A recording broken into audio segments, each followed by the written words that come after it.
The committee meets today to receive testimony from General Anthony Cotton, Commander of U.S. Strategic Command, or Stratcom, and General James Dickinson, Commander of U.S. Space Command, or Spacecom. Gentlemen, thank you for your service to the nation, and please extend my thanks and thanks of all the members of the committee to the men and women serving under your commands. General Dickinson, I understand this is likely your last hearing before the committee as Commander of Spacecom. I want to thank you for your extraordinary leadership, and particularly through the first years of this command as you establish the norms that will carry it forward. Thank you very much, sir. As in the past, we've asked the commanders of Stratcom and Spacecom to testify together. Until 2019, Space Command was a part of Strategic Command. Now, as Spacecom stands up as an independent command, it is important to identify any gaps or seams that have emerged during the transition. On the global stage, Russia's illegal war in Ukraine has introduced risks to the nuclear stability we have maintained for the better part of a century. Vladimir Putin's behavior has been dangerously reckless. In February, he suspended Russia's participation in the New START Treaty, the last remaining strategic stability agreement between our two countries. General Cotton, it is important to the committee to understand how this affects your planning, and I hope to hear more about it in the classified session. Further, Putin and his associates have made a series of nuclear saber-rattling statements to try to make the United States and our allies reconsider our support for Ukraine. That strategy has failed. The United States nuclear deterrent, the bedrock of our national defense, is being relied upon more than ever, and our extended deterrence for our allies has proven effective. This has made Russia think twice about escalating hostilities against NATO. We must be mindful, however, that as Putin's conventional arsenal grows weaker, he may rely more on his nuclear arsenal. I would welcome our witnesses' thoughts on how we can best manage this extremely complicated dynamic. Our other near-peer competitor, China, continues to advance its ballistic missile capabilities. In addition to expanding its field of hardened missile silos, the PLA is building new air and sea nuclear delivery platforms. General Cotton, you recently sent a letter to Congress reporting that while China has fewer warheads than the United States, it now has more launch platforms than we do. I would like to know the implications of this assessment. Beijing's new land-based silos, along with the completion of its nuclear triad and nuclear command and control and communications, or NC3, fundamentally changed the nature of its nuclear doctrine. This shift may have significant impacts on stability in the Indo-Pacific region and should inform how we design our own nuclear strategy to protect the nation and maintain our extended deterrence and our commitment to our allies. The United States is well underway in its cycle of nuclear modernization, a once-in-a-generation effort to renew the aging legs of our nuclear triad. Each leg is a major defense acquisition program, and I understand that the Air Force and Navy are encountering workforce and supply chain problems similar to other department programs. And General Cotton, I'd like to know how these delays could impact your planning efforts. Further, I would ask for your views on the efforts of the National Nuclear Security Administration, or NNSA, to meet Defense Department requirements. In prior modernization cycles, the NNSA could rely on existing infrastructure, particularly with respect to uranium and plutonium, to meet these requirements. That is not the case today, as the NNSA has to recapitalize the very production facilities needed to provide finished nuclear parts. It is essential that we understand what impacts this may have on your operations. In the space domain, we are quickly gaining a clearer picture of the threats we face. With respect to Ukraine, we have learned a number of important lessons. For example, GPS jamming is now commonplace, and commercial space systems are regarded as enemy combatants by Russia. There are entire regions of Ukraine that are GPS denied, and the conflict is creating unexpected consequences for commercial space operations. General Dickinson, I hope you will share your perspective on using commercial space assets in a conflict, as our current policy is ambiguous. Space Command's ability to warn Strategic Command, Northern Command, and U.S. senior leadership of a missile attack on the homeland remains critically important. The committee would appreciate an update on the progress Spacecom has made in assuming control of the missile warning and NC-3 functions it inherited from Stratcom. Are there gaps, and how can these gaps be addressed? Finally, Spacecom is responsible for integrating both ground and space sensors to achieve better space situational awareness, essentially becoming the Defense Department's sensor command. General Dickinson, I ask that you share your vision for how to integrate this constellation of sensors, which ranges from ground and sea radars to satellite sensors, so that it provides the best support to the force. Thank you again to our witnesses for appearing today. I look forward to your testimonies, and I would note for my colleagues that there will be a classified hearing immediately following this session in SVC 217 to continue our discussion. And with that, let me recognize the ranking member, Senator Wicker. Thank you, Chairman Reed, and thank you to our witnesses. I can think of no issue that demands the committee's attention more than the nuclear threat posed by China and Russia. Despite its significant setbacks in Ukraine, Russia remains a major nuclear threat to the United States. Moscow possesses a larger and more modern nuclear arsenal than we do.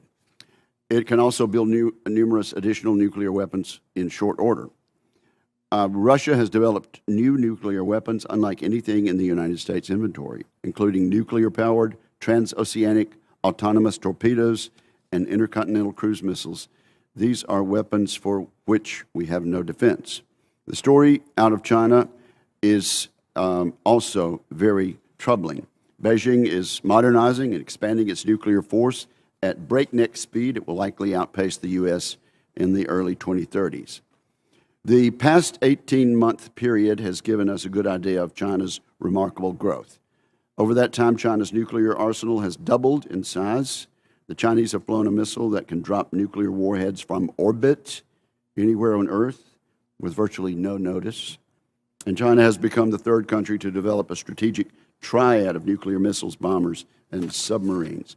General Cotton recently notified Congress that China now possesses more ICBM launchers than the United States. Just last week, news reports exposed Beijing's purchase of 28 tons of Russian uranium, which could be used to further its weapons production. In the space domain, China and Russia are openly developing and testing counter space capabilities. Each country has dangerously taken out satellites in orbit, creating thousands of pieces of debris and space junk, endangering hundreds of other satellites. And frankly, those brazen and irresponsible acts of aggression only scratch the surface of their real capabilities. Given these threat conditions, one would expect a sense of urgency on the part of our government, a fundamental reassessment of our assumptions and realignment of our resources. Instead, the Departments of Defense and Energy repeatedly delay programs to modernize our nuclear deterrence and restore the basic industrial capabilities we use to produce nuclear weapons. The administration downplays the reality that space is a warfighting domain.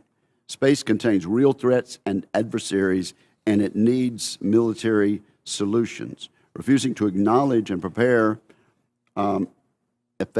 affects our country's ability to be ready for a future war that would extend into space.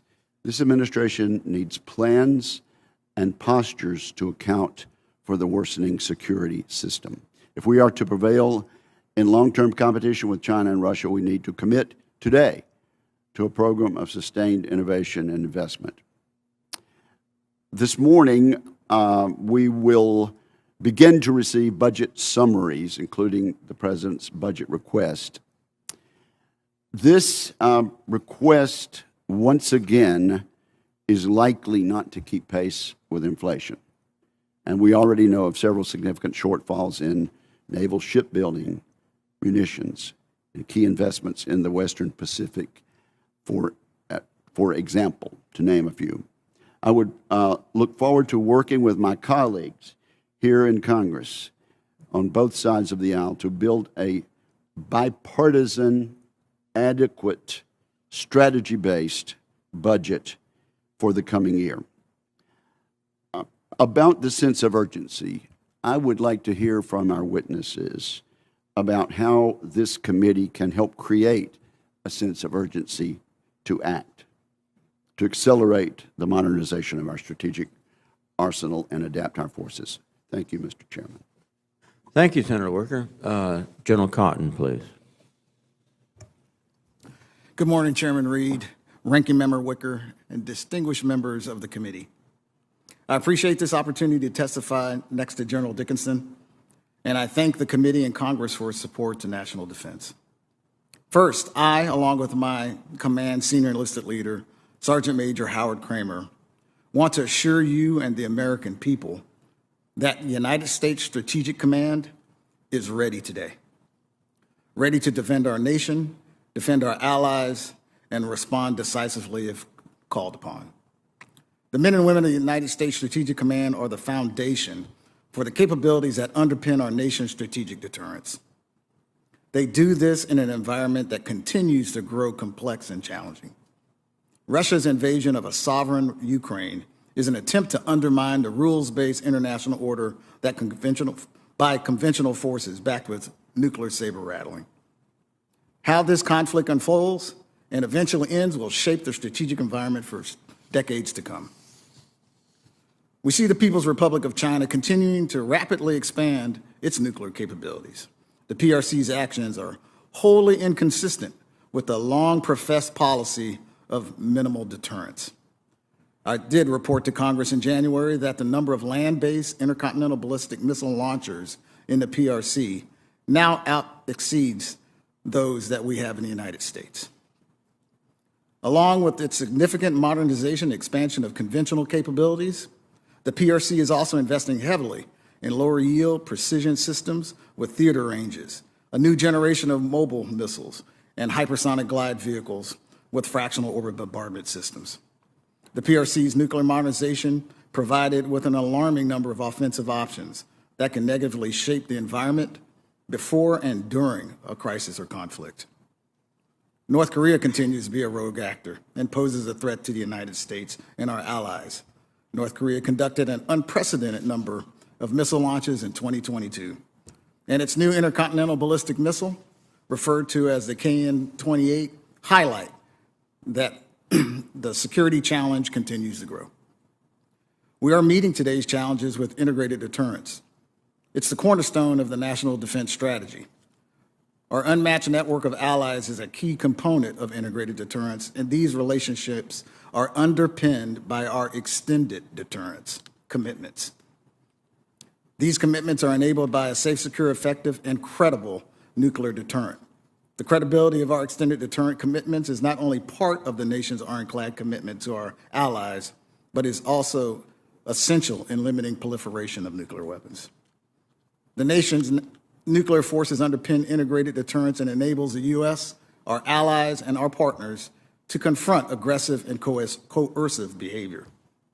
To ensure our continuability to serve as the bedrock of integrated deterrence, we're recapitalizing every leg of the nuclear triad and the nuclear command, control, and communication systems.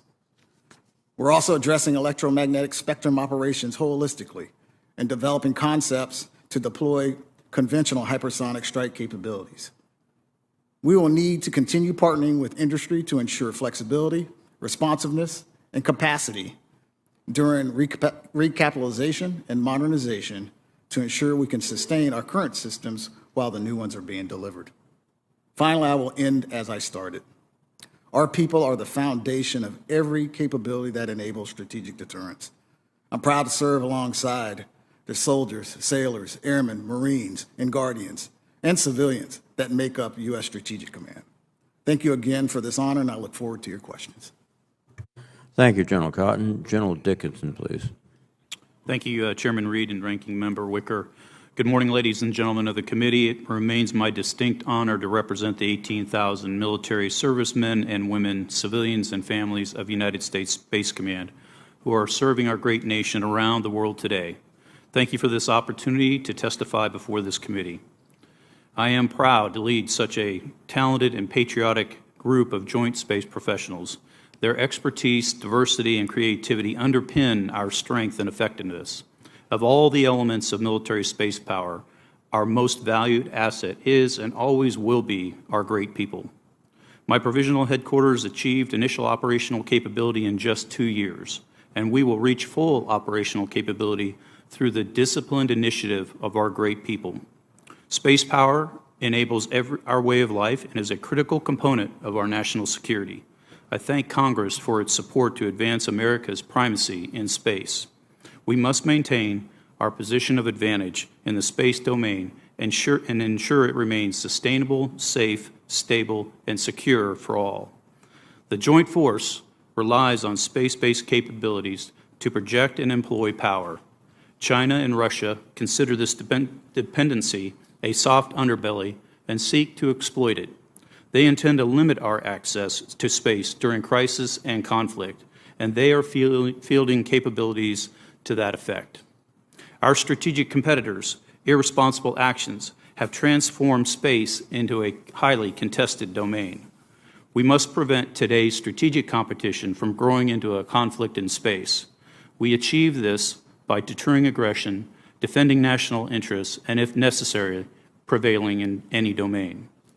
U.S. Space Command contributes to integrated deterrence by preserving freedom of action in space and by providing critical support to the rest of the Joint Force. Our mission spans the spectrum of conflict and in every domain. For example, we are creating concepts to further integrate space, cyber, and special operations to generate asymmetrical advantages around the world. Additionally, our Protect and Defend mission involves all three segments of the space architecture: the ground, link, and space vehicle, an approach that requires and demands all domain solutions. So my command's planning horizon is near term. We must be ready to fight today. The threat will not wait. To this end, we are leveraging the Joint Force, our allies and partners, to integrate and maximize the capabilities that we have today. At the same time, we look forward to the capabilities the services are developing for the future fight. As we observe in Ukraine, commercial space assets are a significant force multiplier. For years, our commercial mission partners have augmented our satellite communications and provide enhancements to our space domain awareness sensor network. Commercial integration is absolutely critical to our mission success. So today's hearing will emphasize the United States' resolve to maintain our leadership and position of advantage in the space domain.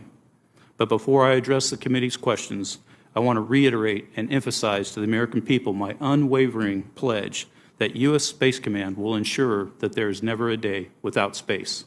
Thank you. Thank you very much, General Dickinson. General Cotton, we're facing a first in the history of the world situation of a trilateral nuclear competition at a serious level. As you've indicated, in addition to Russia, which has since the late 40s maintained a robust nuclear arsenal, China is expanding its nuclear capability with additional missile fields, the new Jin-class submarine, and it's upgrading its H-6 bomber to carry cruise missiles. How is Stratcom adapting to this new trilateral nuclear competition? Chairman, thank you for the question. It's fundamentally based around what we see as a sound strategic model, and that's the triad. The ability for the triad and the systems that we have to be able to cover and understand how to cover and still offer options, flexible deterrent options to the president is key. So one, the triad is fundamental and foundational for that to happen.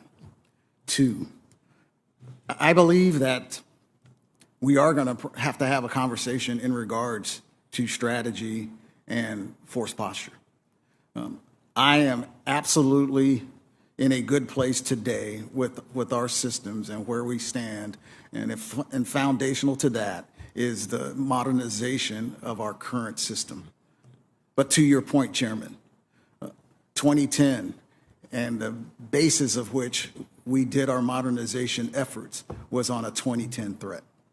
We're going to have that conversation to ensure that the modernization systems, the portions of the triad, and other effects that can bring strategic deterrence to bear is right moving forward post-2030. Thank you, General Cotton. There's another issue that I'd like to touch upon with both you and General Dickinson, is that as the lead combatant command for Spectrum operations, General Cotton, you're standing up a joint electromagnetic spectrum operations center. And there are several questions here. Given the amount of electronic attacks we're seeing in Ukraine as well as operations in the Pacific, when do you expect the center to become operational? And also your comments on the proposed sale of the S-band spectrum that is now being discussed. Sir, thank you for that question, Chairman.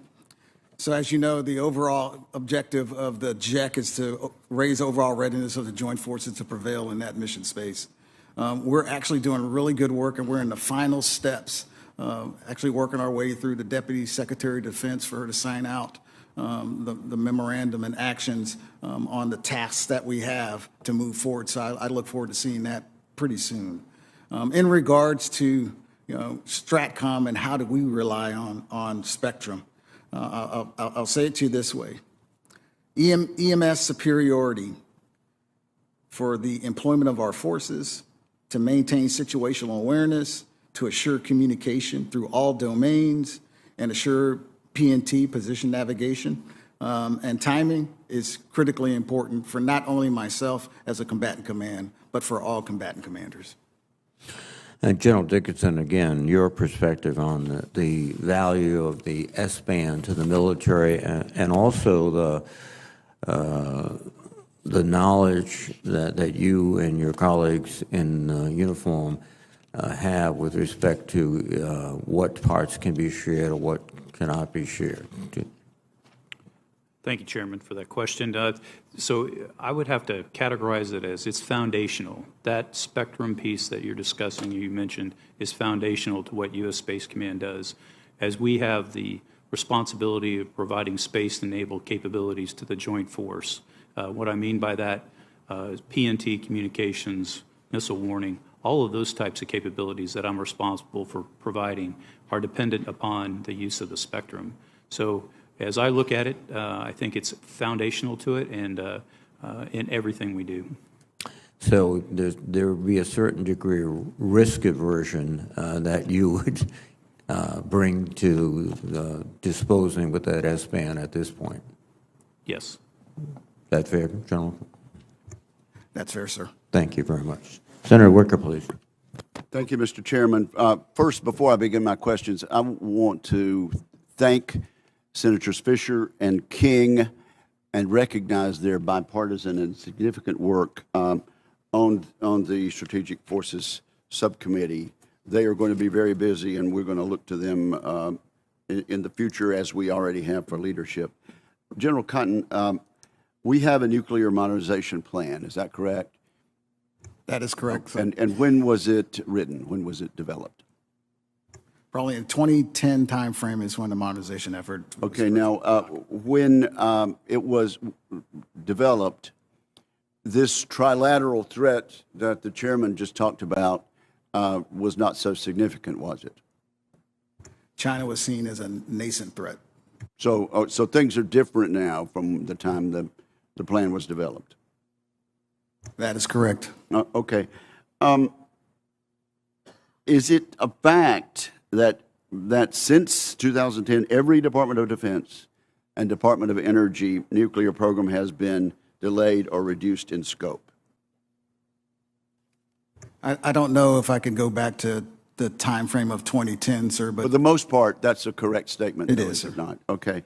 Well, how are we going to meet the rapidly growing threats from China and Russia with a force that's smaller and delivers later than we planned some 13 years ago? So, Senator, I think the way I would couch that is the legacy system that we currently have is a credible system today.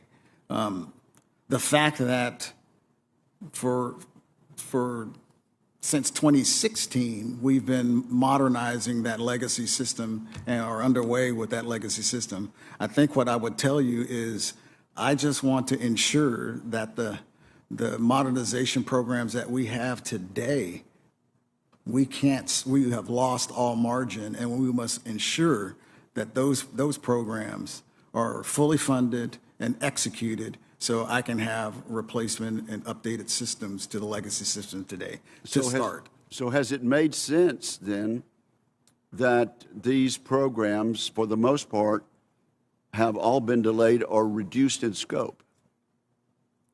Sir, that's a policy question from that perspective. From my perspective, but we rely on you for expertise and for advice as to the policies. And we always forward, Ranking Member, we always forward our best military advice as well as our requirements on what we think and can meet the requirements of executing the objectives that are laid upon us by the President.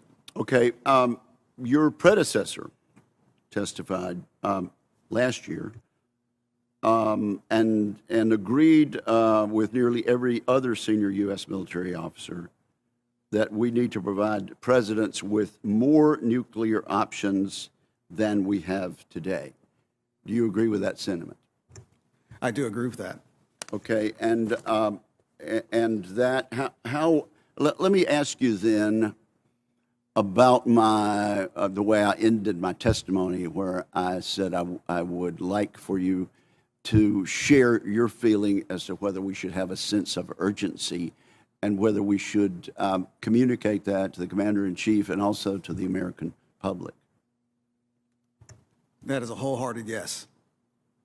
We need to be able to articulate the sense of urgency to ensure that we can modernize the systems that we currently have funded and also look at future posture on what other things throughout the inventory, I would say for effects, conventional and nuclear, to make sure that we can, I can meet the objectives that are given to me for strategic deterrence to the President. And so we should make it clear to the taxpayers and the American citizens that we need to up our game in this regard. Continuing beating of the drum so folks understand that our legacy systems need to be modernized. Absolutely, sir. Thank you, Mr. Chairman. Thank you, Senator Workers. Senator Shaheen, please. Thank you, General Cotton, General Dickinson. Thank you both for being here this morning and for your service. General Dickinson, I liked your quote, "Never a day without space." And as you think about the challenges that Space Command is facing, what's your biggest concern with respect to readiness? Thank you, Senator. Let me just kind of paint a picture of where the command is today. So we have, within 2 years, we achieved initial operational capability on a very solid path to achieve full operational capability very soon. Resources, the department has done a great job giving me the resources that I do need. For example, the infrastructure where we are today, as well as the people, the personnel, which I said is the most important part of the command is our people. That is our asymmetric advantage, if you will, in the space domain as well, all things space. So when I look at what we've done over the last 3.5 years in terms of identifying requirements to the department, it has gone very well. We have deliberately and thoughtfully provided requirements to the department, and the department is, in fact, giving us those resources. As I said earlier, the department kind of works on 5-year turns, if you will, with budgets and POMs and those kinds of things. Combatant Commander, I look to what's happening today, and I'm required to do that by the Secretary. So when I look at that, to answer your question, I look very hard at space domain awareness. And space domain awareness, how are we doing that today? And so we are taking steps to make sure that we are leveraging sensors around the world that are U.S. and allies and partners that traditionally haven't been used for space domain awareness, but do have capabilities. We look at those particular assets and understand how we can pull them in and integrate them into a comprehensive architecture. And then we also look to how do we develop the requirements to improve upon those in future years. And so that is one way we were doing it. trying to solve that situational awareness or improve the situational awareness issue I have in the space domain. The second part of that is leveraging commercial companies that want to participate in that with capabilities that they build themselves and provide that data to us. So through integration of non-traditional sensors as well as commercial sensors, we are getting better at space domain awareness. But as the congestion in space continues to grow, we will need better capabilities. Well, you mentioned the expertise of the personnel who work at Space Force, and I understand that you have been successful in hiring a number of civilians to address the milestones that you've set. That's why I continue to be concerned about the proposed relocation of Space Force to the Redstone Arsenal. When the Missile Defense Agency was relocated to Alabama, they lost 80% of their workforce who didn't want to leave and make that move. What would be the impact if you lost a significant portion of the workforce in a move of Space Force? Well, Senator, so today, as I mentioned, I've got, the command itself right now is about 62% if I count military as well as Department of the Air Force civilians. I've got a contractor base too, in addition to that pulls us up a little bit over 80% in the total for the command. There's really no way to know how many of those civilians would move to Huntsville, for example, until that decision is made.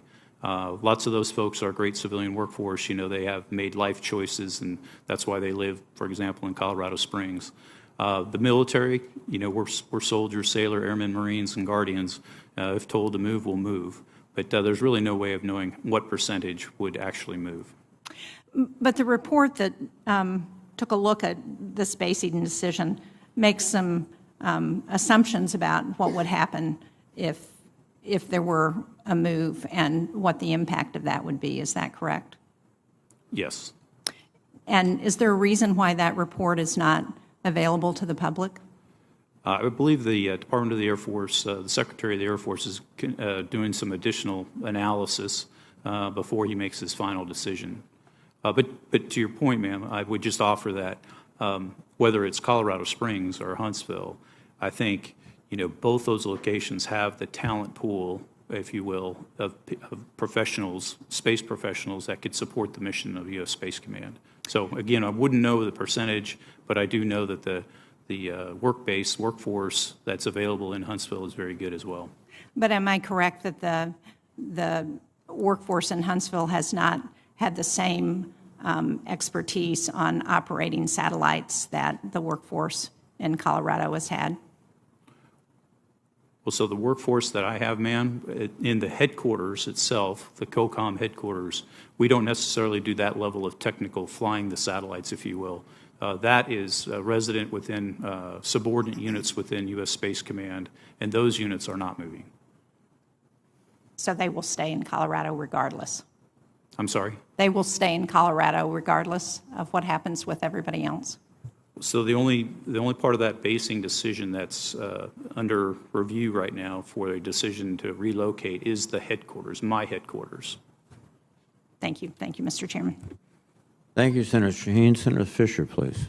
Thank you, Mr. Chairman. General Cotton and General Dickinson, before I begin my questions, I want to strongly encourage both of you to make greater use of the unfunded priorities list. That process helps you to convey your needs to Congress. The department's budget request is the product of a 2-year-long process. Many of the assumptions baked into fiscal year 2024 budget were made in 2021. The geopolitical environment has significantly changed over the last 2 years. This committee views unfunded priority lists as a valuable tool that allows us to make more responsible resourcing decisions based on the current needs that we have and the operating environment. So please use that tool. General Cotton, in your recent letter to the committee, you noted that you have a capability gap that needs to be filled by a low-yield, non-ballistic capability that can respond without generation. Would a nuclear sea-launched cruise missile fill that gap? Thank you for the question, Ms. Senator Fisher. You know, to address the adversary's perceived advantage on limited nuclear use, when I was here amongst the committee and was tasked with the question, I said I owed you a response on being able to make that assessment on where we stood. I did a deep dive as soon as I took command. And during that deep dive and review of our capabilities, I, in fact, am in agreement that there is a strategic gap or challenge when it comes to that regime.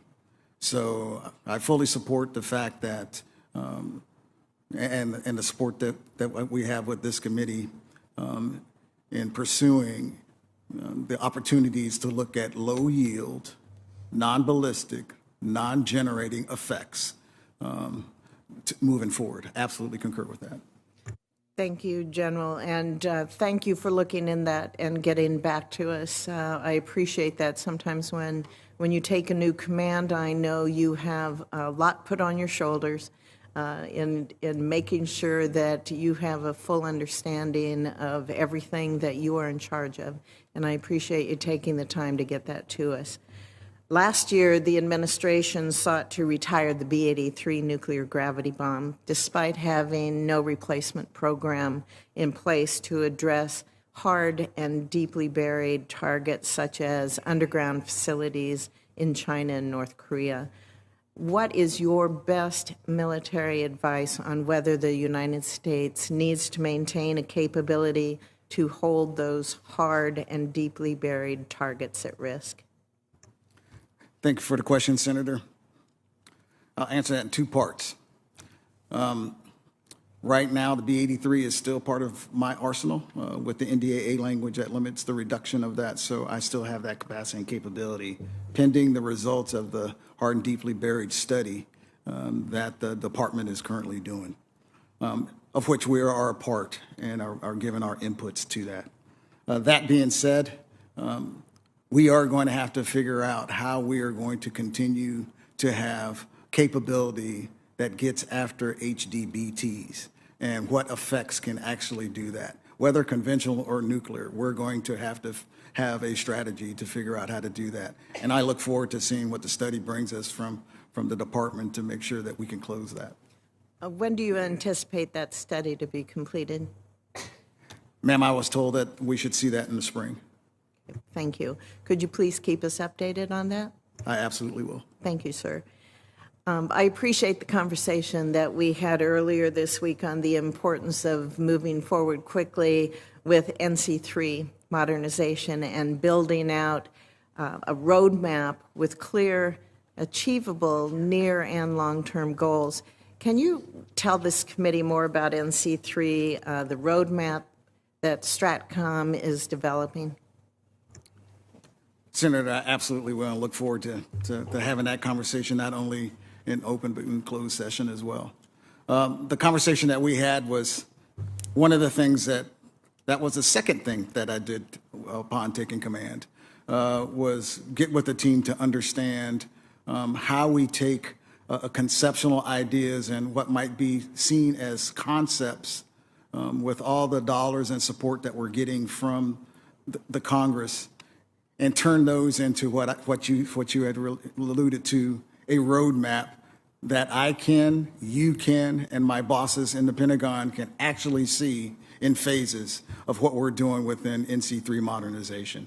So what we're doing is we're translating what was once seen as a conceptual piece and talking through the concept, and now we're having 0 to 5, 5 to 10, 10 to 15 year roadmaps where I can describe to you within those phases of time what's actually being done with the taxpayers' money moving forward to modernize the NC3 modernization program. Thank you. I think it's extremely important to be able to have roadmaps, checklists, to stay on time so that we can be prepared for the future. Thank you, sir. Thank you, Senator Fisher. And let me also join Senator Wicker in commending you and Senator King for your leadership of the Strategic Subcommittee. And with that, let me recognize Senator King. Thank you. Thank you, Mr. Chairman, and thank you for that recognition. General Cotton, just a brief note. Sentinel, the replacement of the ICBM system, essentially literally from the ground up, is one of the most important and also complicated and major development projects in the history of this country. In terms of budget and schedule and the necessity of getting this done, I want you to know that we're watching you, because I want the contractors to know that you're watching them. I hope this is a high priority in terms of the management and implementation of that program, which is going to be a massive undertaking. Senator, thank you, and you're absolutely right. I'm watching the contractors, and I'm watching the Air Force to ensure that we close that gap as well. Thank you. I want to talk about deterrence, which is really the basis of our entire strategy to defend this country. And you talked with Senator Fisher about the communications, NC3. It seems to me that I believe NC3 should be part of the triad. It should be the quad, because it's really as important. If our communication system isn't credible, then our deterrent isn't credible, which is what could lead to a precipitous strike from one of our adversaries. So I hope that you agree with me that, and I don't want to make you go through all you went through with Senator Fisher, but NC3 security and absolutely zero defect reliability is critical to the deterrent posture of this country. Sir, it is the foundation of everything we do when we talk to triad. And I often use your slogan of saying that it's a quad, if you will, for NC3. One of the things that we're also doing is General Nakasone is interwoven in everything that we're doing, and his team in Cyber Command is interwoven in everything we're doing with current NC3, the legacy systems, as well as as we're building out the next generation of NC3. So security is fundamentally we put a lot of time, effort, and focus on cyber over the last few years. I'm a little worried that electronic warfare is sort of over here and cyber is over here. Electronic warfare, the ability of our communication systems, of our satellites to we'll talk about this, General, but that's a part of maintaining that is part of our deterrent strategy. It has to be. It absolutely is, sir. And as you know, I am the lead command in ensuring that we get after the EMS problem and what we saw as an atrophy over the past couple of decades. Not with the NC3 systems within the department and what. No, but the whole system, electronic. If there's a conflict, electronic warfare is going to be the first 2 hours or 2 days before anything else happens. Well, let me move from that to General Dickinson. Are we developing alternatives to space-based resources? For example, the simplest one to think of is GPS. We've got to be able to have ships and planes and troops, for that matter, know where they are, absent GPS, because I believe GPS will be one of the first targets in a conflict. I know you're not Navy, but I want ships to be able to do celestial navigation. Thanks, Senator. So to answer your question, I do believe we will be degraded at some point in the GPS world, position, navigation, and timing. With that, I know there's efforts underway, even in my previous command before U.S. Space Command, looking to alternative PNT, alternative position, navigation, and timing, and how we can develop those types of capabilities. So that's the kind of the technical side of it. There are programs that are working on that right now. I hope that's a high priority. That we could have a $100 million aircraft that gets lost because it can't navigate. We've got to have a high priority on having alternatives to GPS. It seems to me. Yes, I agree, and the departments are working on that right now. But what I would also offer to you, Senator, is efforts within the department and each of the services to kind of go back to how we used to do things. So when I was a second lieutenant many, many years ago, I had a lensatic compass and a map in my hand. Many people did in this room, I'm sure. And so we can't lose that skill. We have to continue to train that skill. If you're on a Navy ship, I might get this wrong, you have a sextant that you can use to utilize stars to do your navigation. Right. But I think we all have to prepare for that. And I know, like, for example, in the Army, if you go out to one of the CTCs or training centers, they're actually training in that kind of a degraded environment because we know that we might see it. And, of course, we've seen that in Ukraine as well. Preparing and training are the key words. Thank you very much, General. Thank you both for your service. Thank you, Mr. Chairman. Thank you, Senator King. Senator Rounds, please. Thank you, Mr. Chairman. Gentlemen, let me begin by just thanking you and your teams for standing on the front line and, in some cases, having to make some very difficult decisions. I appreciate the work that both of you do. As you know, there is an effort and a significant discussion going on with regard to spectrum and spectrum sharing. It's important as a country because there's lots of people that want 5G. It's critical to our country and to expansion. But at the same time, 5G means that there is parts of the electromagnetic spectrum which have to be dedicated towards that. At the same time, spectrum is limited, and part of what that limited spectrum is being used by the Department of Defense. Over the years, there has been more and more of a move by folks who want to be able to provide more services to the general public to take parts of the spectrum and that which is used by the Department of Defense. I'm concerned about this, and as you know, right now there is a discussion about that part of the spectrum that is between 3.1 and 3.45 gigahertz. There is a desire, because this is a very desirable part of the spectrum.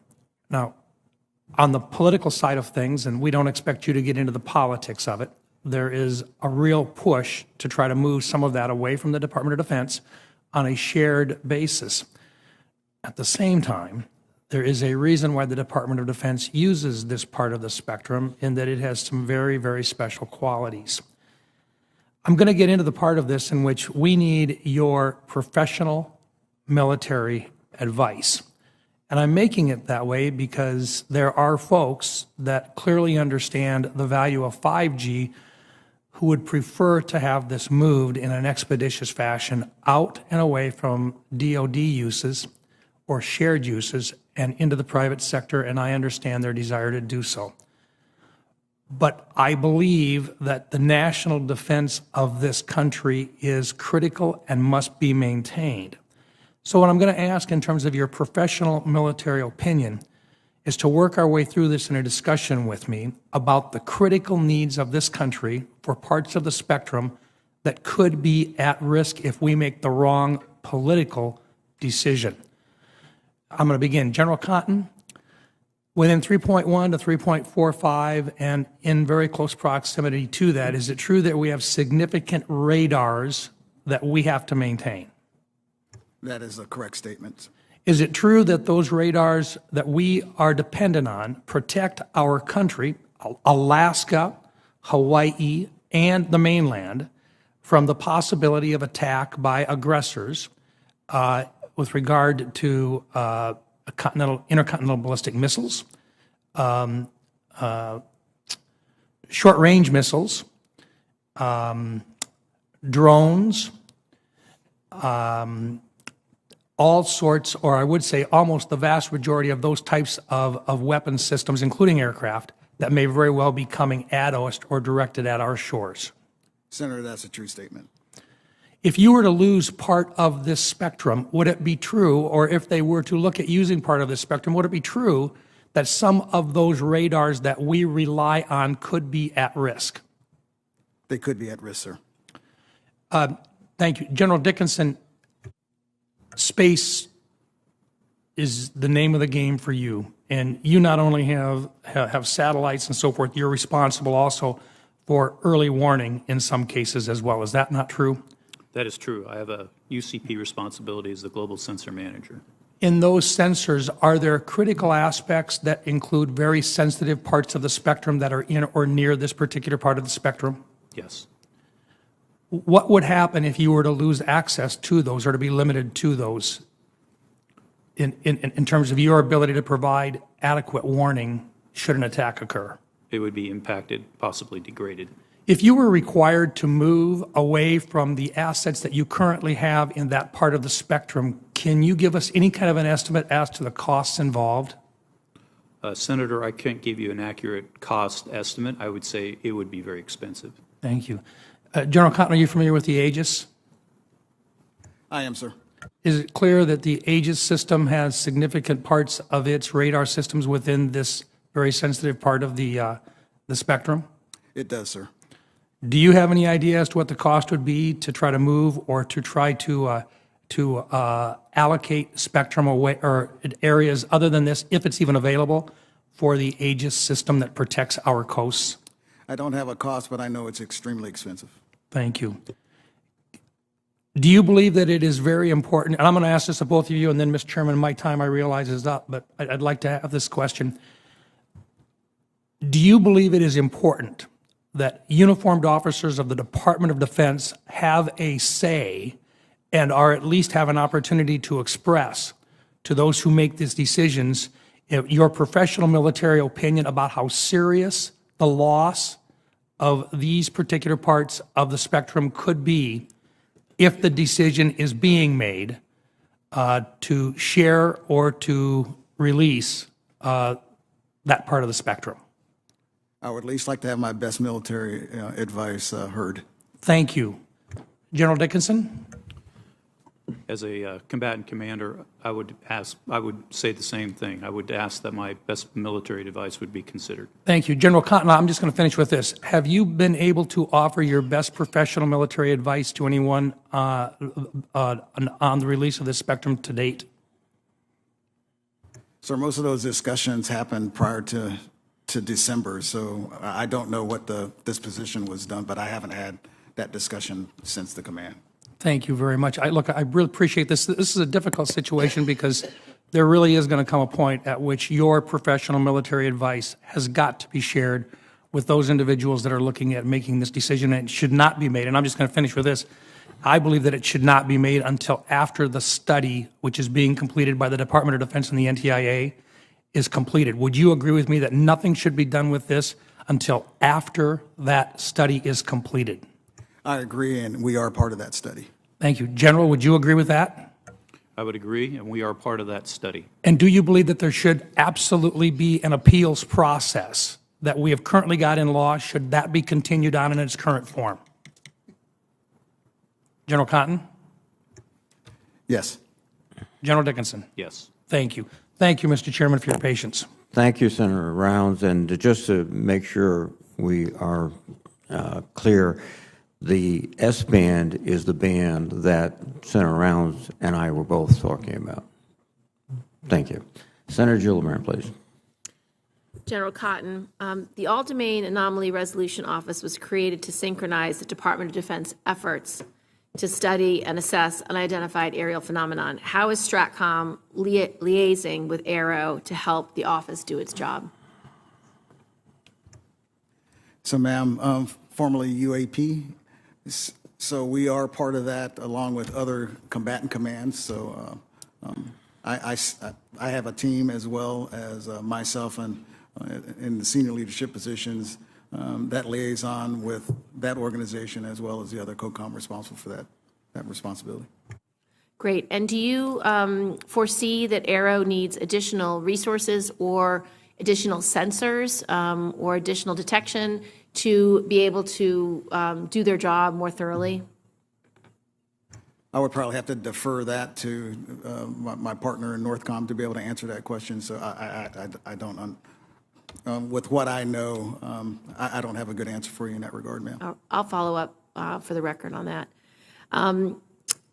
While Canada has promised to invest $38 billion over the next 20 years in NORAD updates, our radars in the North warning system are pretty old and are in known locations. Can you update us in this setting on how you're modernizing our defenses in Alaska and north of our border? So if you're talking NORAD Northcom systems, I'd have to defer to NORAD Northcom commander. And then how is Stratcom adjusting our missile defense capabilities to respond to the threats you mentioned in your opening statement of hypersonic glide vehicles and hypersonic cruise missiles, to the extent you can answer that in this setting? I would prefer, if we could, ma'am, in the closed setting, to be able to address those That's concerns. fine. General Dickinson, the Space Force is working on a commercial augmentation space reserve, which would give us a civil reserve space fleet if we needed one during a conflict or a crisis. How is Spacecom supporting Space Force's efforts to build this reserve? Thank you, Senator.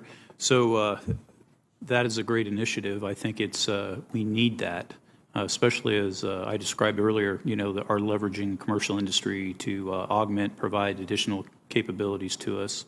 The way we're working with them is, as the combatant command and warfighter, we're providing our perspective in terms of requirements for those types of relationships. In other words, we will have the operational piece in terms of what those contractors could or could not face in the space domain. So we participate in that way. As we plan for peer-on-peer or near-peer conflicts, we have been able to ensure that our forces know how to use our nation's capabilities and that they have the opportunity to train with those capabilities. But most of our space-based systems are classified as special access programs. At current classification levels, are lower-level commanders able to understand the full scope of capabilities available to the force and able to conduct military planning with an understanding of space-based capabilities and limitations? So thank you, Senator. So overclassification is a challenge within the department right now, but one that we are aggressively working and looking at refining, if you will, to make sure that we can start bringing systems and capabilities to a lower classification level so that we can optimize their employment as well as training of the operators and the forces that they support.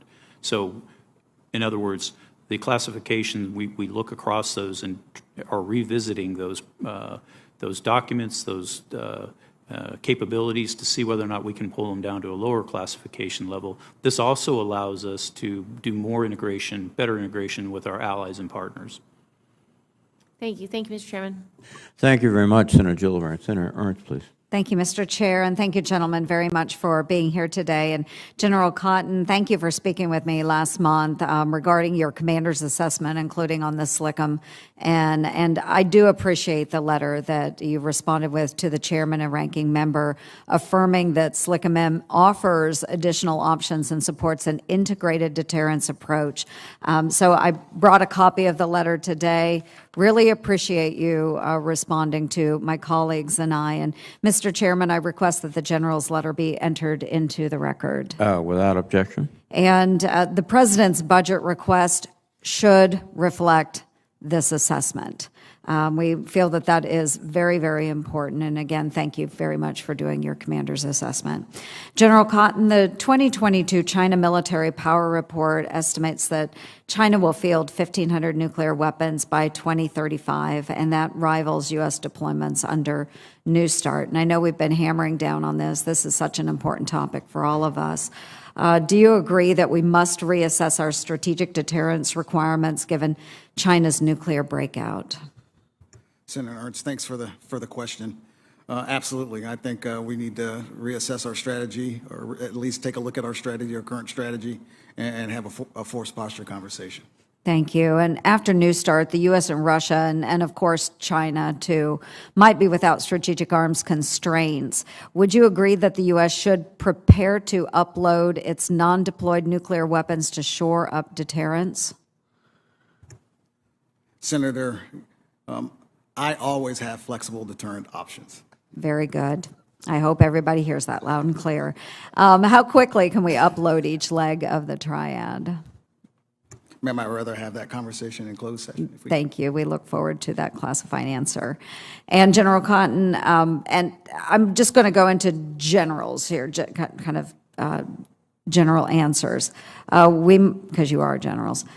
We might need to consider additional measures to ensure the credibility of our deterrent. So, in general, would you agree that placing a portion of the bomber force on day-to-day alert would increase its flexibility? As a former Joint Forces Air Component Commander, I'd like to have that conversation in closed session because I can actually do that without putting them on alert. Okay. And in general, would you agree that moving some of the ICBM force to mobile platforms would increase survivability?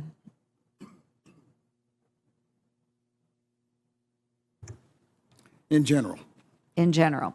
In general, would deploying SLCM-N expand our at-sea deterrent? I think it would address our adversary perceived advantage of limited use. Thank you. And in general, would deploying ground-based theater range nuclear forces bolster our deterrent? I would like to talk to you about that one in closed session if we can. Okay. Well, I appreciate that. I think that it's important that we continue to have those discussions and understand what our flexibility and options are as we continue to support our nuclear triad. So thank you very much for that. And General Dickinson, just in the time that I have left, in your efforts with the Combined Space Operations Initiative member nations, I did notice that you had met recently with space leaders from South Korea and Japan. How is the space integration improving with these non-Five Eyes members? Thank you for the question. That's a great initiative, the Combined Space Operations Initiative board that we have. We just met in New Zealand a few months back, and that's the Five Eyes plus France and Germany. But outside of those, South Korea and Japan in particular, we are working very closely with them. In fact, to the point where we are doing exercises with them. So we have an exercise program called Global Sentinel, which is an unclassified exercise program where we do space domain awareness training. And so they are included in that, plus 22 other nations as well. And that has been very successful. We also have the Space Force as well as U.S. Space Command have personnel serving on the peninsula now. Not large numbers, but small numbers, but we're integrating with the forces, the Korean forces on the ground in Korea as well as in Japan. Thank you. I think it's incredibly important that we continue to work with nations around the globe. And, Mr. Chairman, I want to associate myself with the comments that Mr. Rounds had as well. I think it is very important that we listen to our military leadership and, based on your best military advice, make those decisions that are best for the defense of our nation. Thank you, gentlemen. Thank you, Senator Ernst. Senator Warren, please. Thank you, Mr. Chairman. So the Biden administration is requesting $835 billion in one of the largest Pentagon budgets in history. Despite that gigantic request, I'm expecting that we will receive a torrent of letters from the services and the combatant commands asking for billions more through the so-called unfunded priorities list. That is the Pentagon's term for it, but I just call them wish lists. The DoD doesn't have to follow the same rules as every other federal agency, which is other agencies have to balance their must-haves against their nice-to-haves and come up with a budget. Instead, each part of DoD also submits a second list of things that didn't go through the budget process that they still want funded.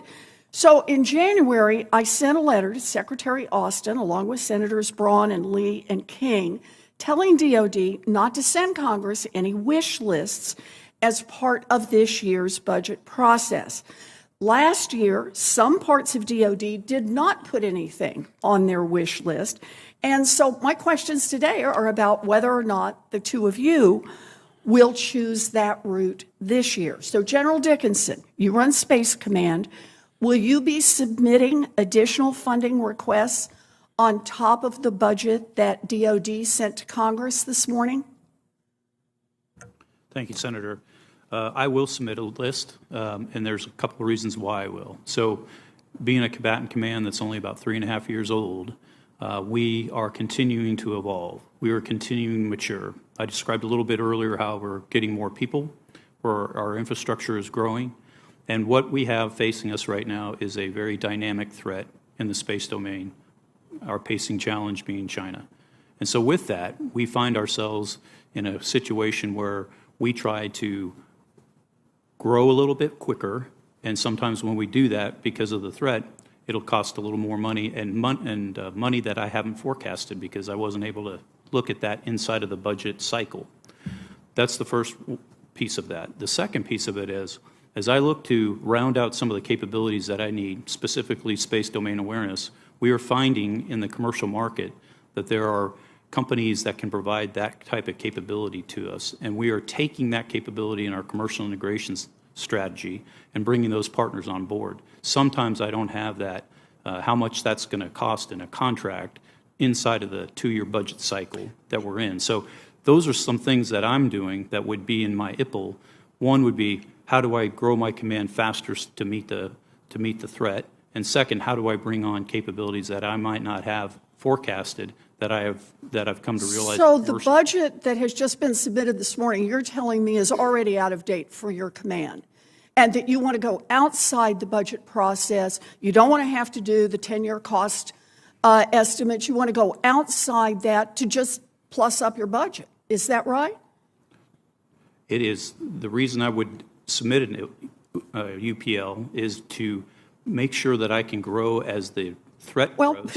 But that's the point of the budget process, is that you go to the Department of Defense, you say, here's how I need to grow, they give you a number, and then you make the appropriate choices within that number. And you're just saying they didn't give you a big enough number, so you want to do an end run in order to plus up your budget? Is that what you're saying, General? I'm saying that the space domain, the characterization of what I see going on in space with the advancements and of the threat from the Chinese in space warrant me to be able to account for that inside of that. But that's the point of going through the DoD budgeting process. You've been given a number by DoD, and you've just decided to go outside that. I want to also be sure to get to General Cotton. You run our nation's strategic command, responsible for our nuclear weapons arsenal. Now, during your confirmation, you told me, quote, as the commander, my job is to ensure that I can execute my mission with the dollars I have been given. General Cotton, same question to you as General Dickinson. Will you be submitting additional funding requests on top of the budget that DoD sent to Congress this morning? Thank you, Senator. I think I had that caveat there, too, as far as talking about emerging responsibilities and emerging threats. No different than what General Dickinson said, the 2-year cycle, things change within the 2-year cycle. I've been asked this morning on how am I going to handle looking at the new emerging threats that we have just seen in probably the last 60 days of what's going on within the strategic threat picture. So right now, we're going to have to look to see if we're going to submit an UPL to be able to get after some of the threats that we're seeing today. I am responsible for EMS, the spectrum management piece. We are right there on the 2-year cycle where we didn't do that 2 years ago for the 24 budget to understand how we're going to be able to set that up to be able to get after some problems. So I stand by what I said as a commander. I will always try to make sure that I can be able to do my job within my means. But I always, as all commanders, we all have emerging threats or needs that might change the calculus on what our previous budget had. Well, I appreciate that, and I am out of town, but I just want to say, I think we should be asking DoD to write budgets that reflect their actual priorities, and that they should know as much about these emerging threats as the individual commanders do, and that we should not be doing a dual estimate here of budgets where you have one number and then you just come in and ask for a lot of additional money. I think that's wrong. Thank you, Mr. Chairman. Thank you, Senator Warren. Senator Scott, please. Thank you. I sympathize with what Senator Warren is saying. I mean, it's hard to figure out what the budget should be, and so there ought to be a way where we hear everything and then try to make a decision. So, thanks for what you do. Can you just talk about first off, you watch all the stuff that China is doing, and we clearly the public should know.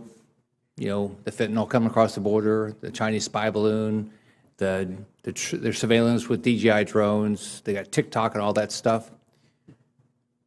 So what could we do? What could the public do? And what should we do on things like that that would actually, is there anything that we could do that would impact and make your jobs and what you're trying to do as part of our defense easier?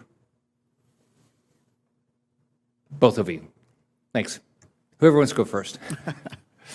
Senator Scott, thank you. I think public advocacy, the advocacy for my portfolio, for example, the advocacy of the modernization of the nuclear triad, the modernization of the weapons complex, the modernization of infrastructure. Those are the things that on the surface I don't know that the American people will truly understand on the effects of not having those things are. And the effects to the national security of our nation for not having those type of things. So advocacy in the public light from yourself and others to be able to articulate the needs that we have, I think makes a big difference for us. I think it's advocacy and education and awareness of how important for my portfolio space is to not only military operations, but just our way of American life and really the global economy. So I think, as we watched the Artemis I launch here not too long ago, and we see the excitement of going back to the moon and beyond, I think that really has motivated the American public and the world for that matter that we're going back to the moon and beyond. But when you look at that and you look at what the Chinese are doing today with their own space station on orbit, their own ability to go to the moon and scoop up some rocks and come back, demonstrating their technology advancements, we need to understand that that has a military application too, in that the same assets or similar assets that we depend upon in everyday life here in the United States and around the world is dependent upon space. Space fuels the economy. Space fuels our lifestyles. And I think just understanding that space is exciting from a civil commercial piece, we also need to be able to say it could be held at risk. And that risk is what I'm doing each and every day, is to try to mitigate that risk or reduce that risk. So how can you, or how can we, or how can the Biden administration, any of us, take what we watch what China is doing every day, that we all get to see, right, to do a better job of explaining what we need to do on nuclear deterrent and what we need to do on space? How can we put those together where the public will get it? Because you're right, it's going to be, we got to advocate for this stuff. If the public doesn't believe in it, it's going to be hard for us to get the money to fund it, right? Because we represent the people in our state. So what should each of us be doing better?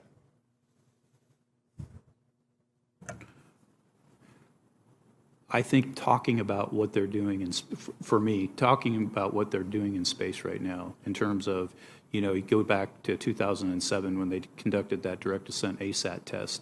That test, we are still tracking more than 2,000 pieces of debris from a test that happened in 2007. Though that type of messaging and that type of conversation, where appropriate, I think is very important to do. So from my perspective, that's how you get at it. A constant conversation about how are they improving in space. Senator Scott, from my portfolio, I think is actually educating folks to understand that what does it mean when the Department of Defense says that China is a pacing threat? What does that really mean to folks that are in Melbourne, Florida?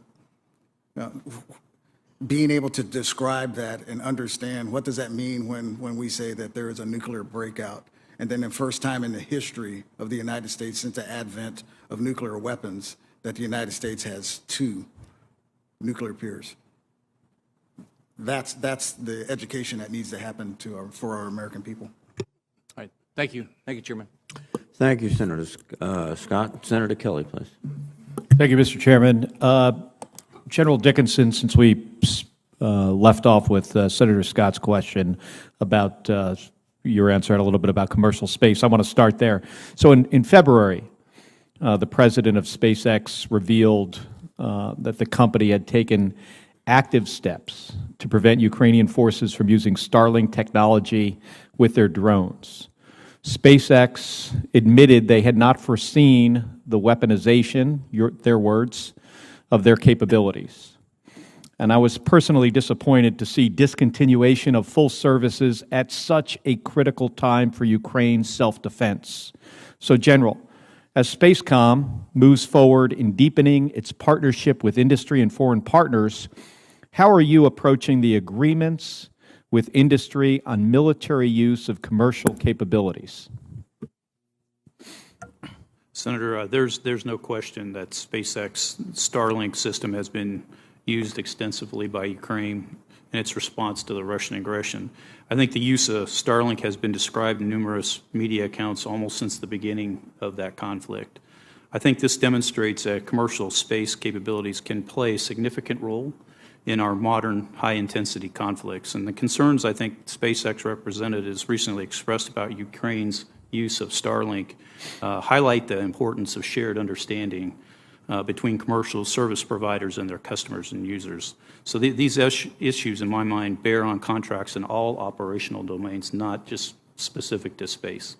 So do you feel there's a connection between the availability of this capability to our partners, being Ukraine in this conflict, and relationships we have with companies like SpaceX? Yes. Right. And how are we going to ensure that DoD and our partners will have all the capabilities available throughout the range of military operations? And if you have any specifics about this going forward, I'd love to hear them.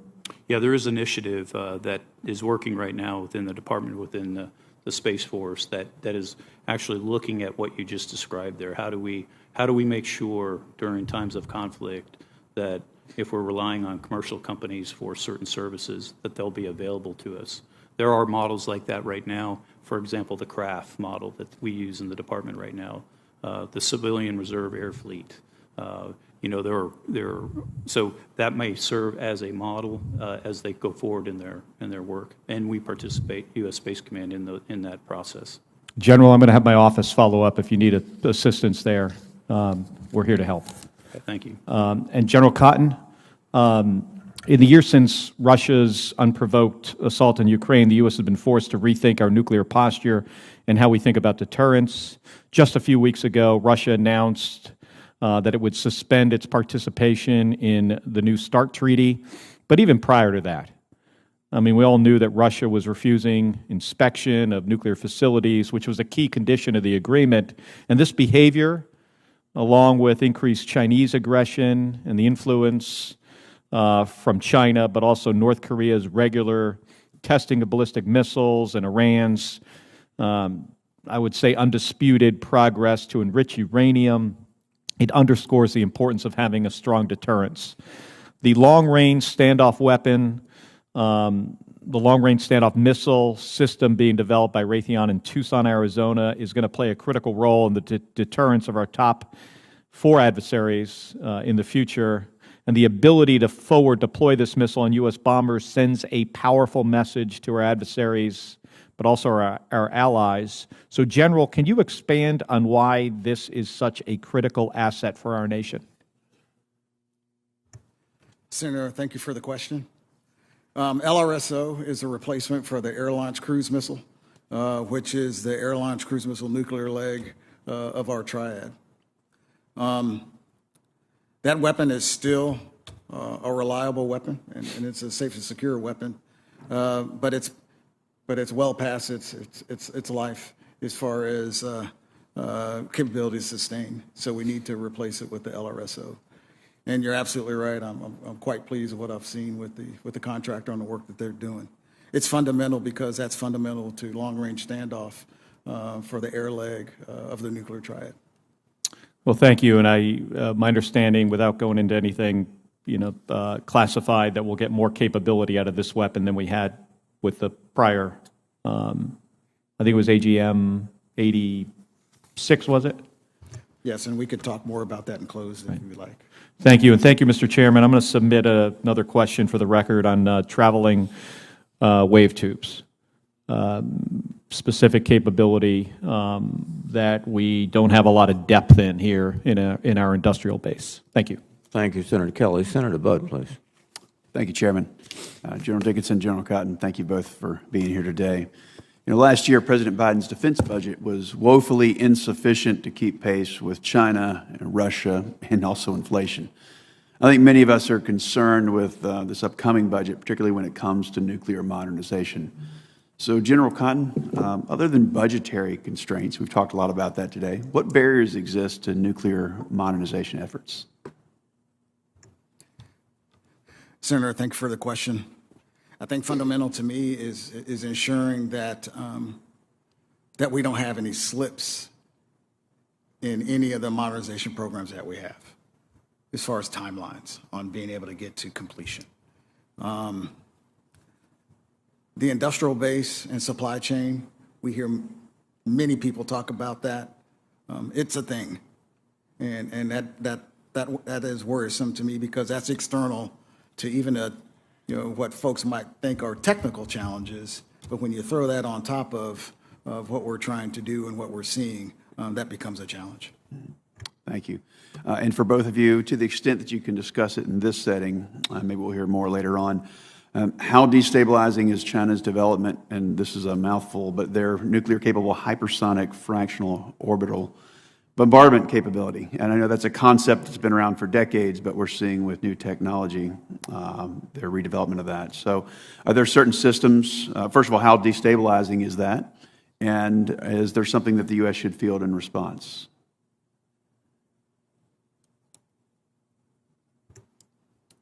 It is destabilizing. You're right. It's something that folks have been thinking through for decades, but because of the destabilization result of what that weapon can bring forth, others decided not to go in that direction. I think for our perspective and Strategic Command, it's about warning. So as my fellow COCOM commander in NORTHCOM and NORAD would tell you, that becomes a problem in being able to understand what your timelines are on when something is, might be coming into the homeland. From my perspective as the global sensor manager, being able to see it is the first thing we have to be able to do. And so as I've mentioned earlier in a previous response, these are emerging type of threats, if you will, that we need to be able to address. And so we're looking very closely at it in terms of how do we use capabilities that we didn't traditionally use for that type of activity, in this case, the fractional orbital bombardment capability, and do we have things that we can better leverage today to help us maintain custody of it, if you will, when it is in flight.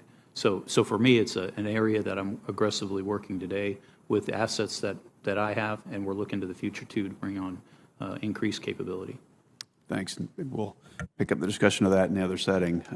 General Dickinson, how would you characterize the current resilience of our military satellite constellations, and what efforts are being made to improve resilience in the near and the short term? And the concern is that because these systems are so expensive, we buy less of them, thus making them more vulnerable.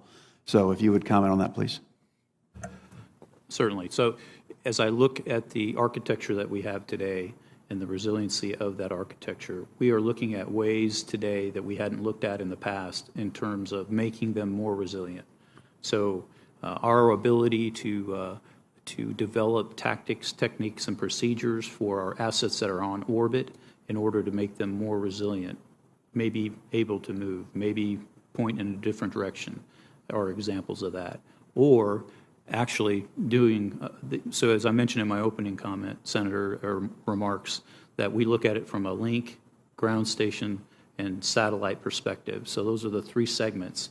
And so in order to increase our resiliency, we look very carefully at how we can harden not only the satellite vehicle, but the link to the ground, and then the ground station through cyber protection back to wherever the command and control facility is. So we look at it from that approach. How can we increase the resiliency on orbit, as I mentioned earlier, and then those two other links? Is there a scenario where you would have less expensive, but so many more of them that we would thus reduce our vulnerability? So as we go to the future, the department's looking very closely at doing mega constellations, if you will, similar to what we've seen with some of the commercial companies here in the United States, where we have thousands of satellites on orbit. The resiliency there is very good in terms of thousands of satellites, not knowing which satellite does necessarily what function, or the ability of that network to self-heal itself if you lose 2 or 3 or 4 of them.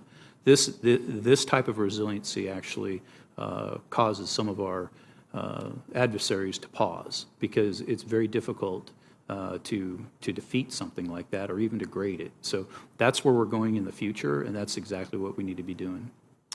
Thank you both. Chair, I yield back. Thank you very much, Senator Budd. Senator Hirono, please. Thank you, Mr. Chairman. Thank you, General Cotton and General Dickinson. Hawaii holds a strategic position in the Pacific with many integral Department of Defense equities, which makes the threat of missile attack particularly acute for the people of Hawaii. I've been asking for many years now how DoD will ensure Hawaii is defended from missile attack. And recently, the Cost Assessment and Program Evaluation, or CAPE, conducted a study on how best to meet the current and future missile defense needs of Hawaii. I have still not received a brief on the results of that study or the department's plan for how it intends to protect Hawaii from all types of missile threats from current and future potential adversaries. Is it fair to say that each of you has roles to play in missile defense? Yes? I'm not hearing anything. Yes, you do, right? It's fair to say. Yes. So can you just briefly describe what these roles are that you have in missile defense? Thank you, Senator. Dickinson. Thank you, Senator. So in U.S. Space Command, I've got a responsibility to provide space-enabling capabilities to the Joint Force, in this case, Indo-PACOM. And those space-enabling capabilities are missile warning as well as position, navigation, timing, satellite communications. And so those are the pieces that we provide to the missile defense architecture. General Cotton? And for mine, ma'am, thank you for the question. For us, above all else, it's about providing warning and future architectures in protection of the homeland. So that's the oversight that we have as far as homeland defense, providing the effective protection of U.S. against rogue nations.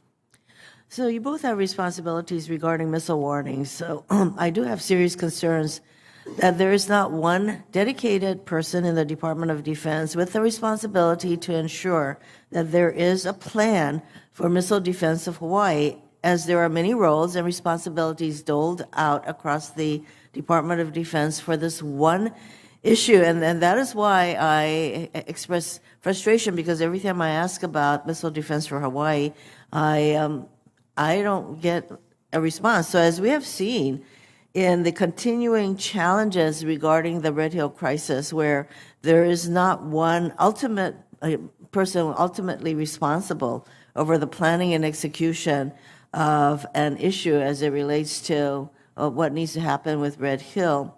And it adds to the lack of trust within the community that the military will get things right with regard to Red Hill, so there is room for mishaps to occur. So I await someone to tell me how Hawaii will be defended from missile attacks. Moving on, to continue in the line of missile defense, there is robust conversation occurring in Congress to look for ways to more effectively use the microwave spectrum to support developments in wireless telecommunications technologies while protecting national security. The development of 5G communications will have a great impact on the U.S.'s ability to remain a world leader in both the commercial and defense spaces. The Department of Defense is currently conducting a study in conjunction with NTIA on how it can more effectively and efficiently use the spectrum and how spectrum sharing would impact current systems. I believe this analysis will be critical to making an informed decision about this very important national issue, and I believe it is critically important Congress extend the FCC spectrum auction authority until September 2023 while the DoD concludes this important study. As I am sure you are aware, the current auction authority will expire tonight, March 9th, unless Congress agrees to a short-term extension.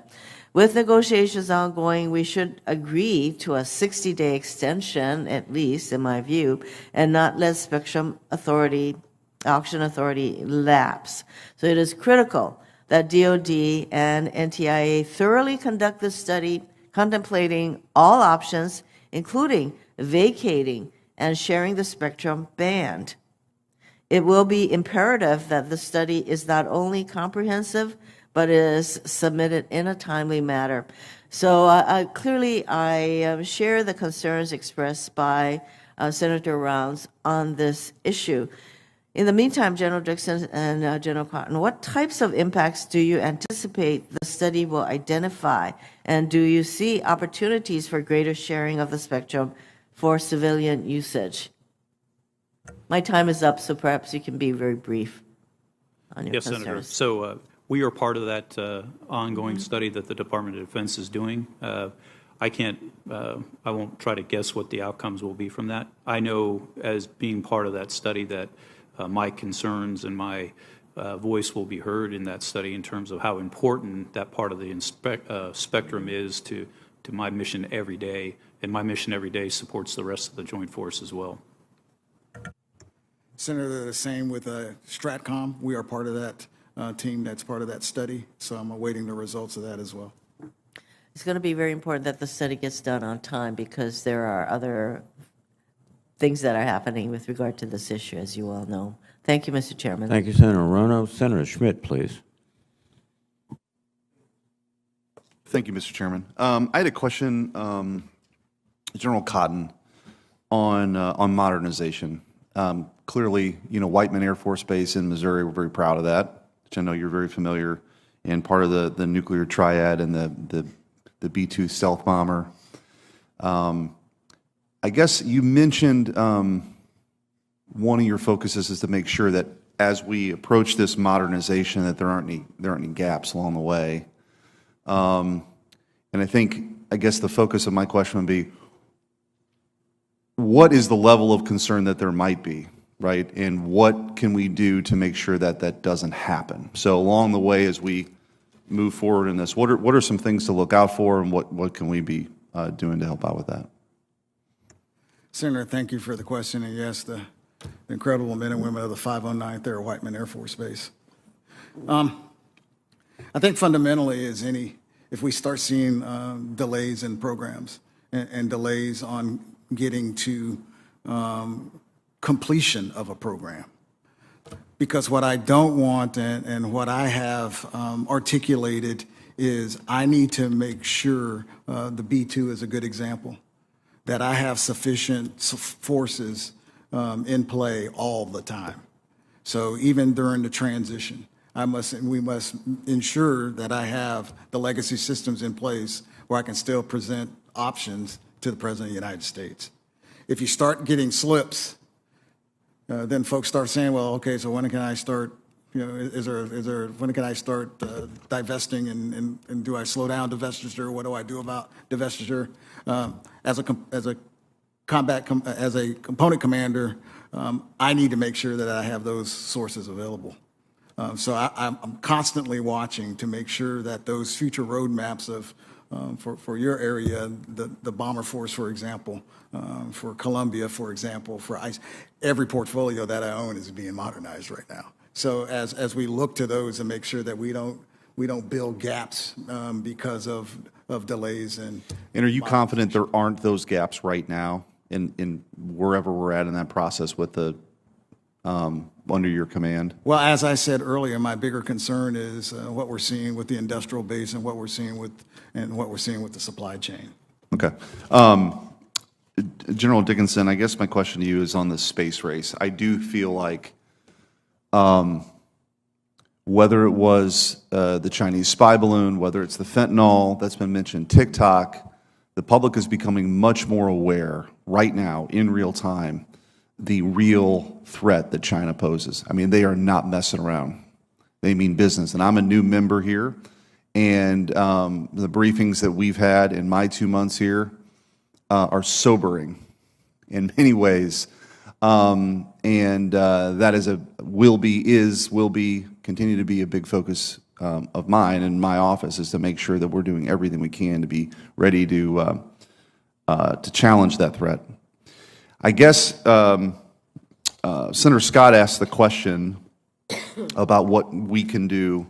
I want to drill down on that a little bit more. Specifically, what are 2 or 3 things that you don't think, from a space perspective, you don't think that the public might be aware of as it relates to China in space that are terrifying?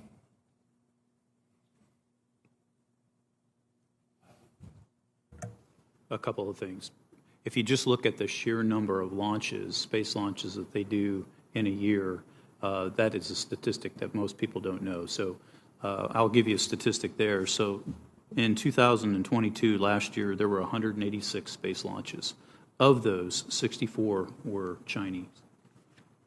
U.S. was 87. They were at 64. So just putting things on orbit, whatever they may be. They have rounded out their equivalent of our GPS satellite network. They call that the Beidou. So they have accurate position, navigation, and timing capabilities worldwide.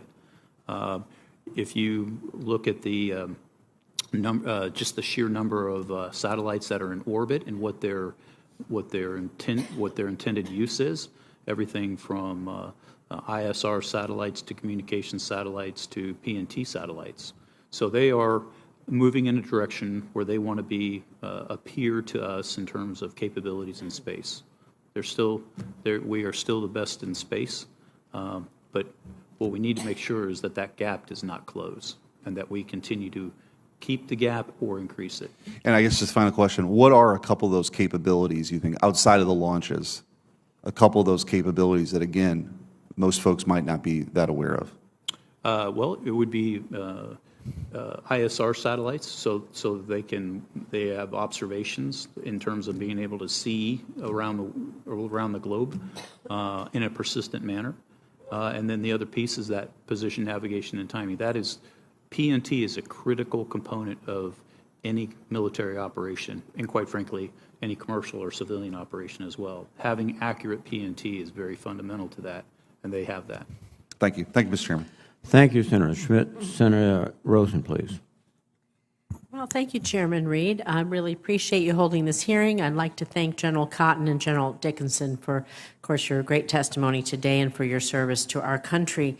And, of course, we have the Nevada National Security Site right there in southern Nevada, and I want to speak a little bit about the upgrades that it needs. So, General Cotton, I want to follow up on a question I asked at your nomination hearing now that you've taken command. It's an issue I've raised to the committee several times.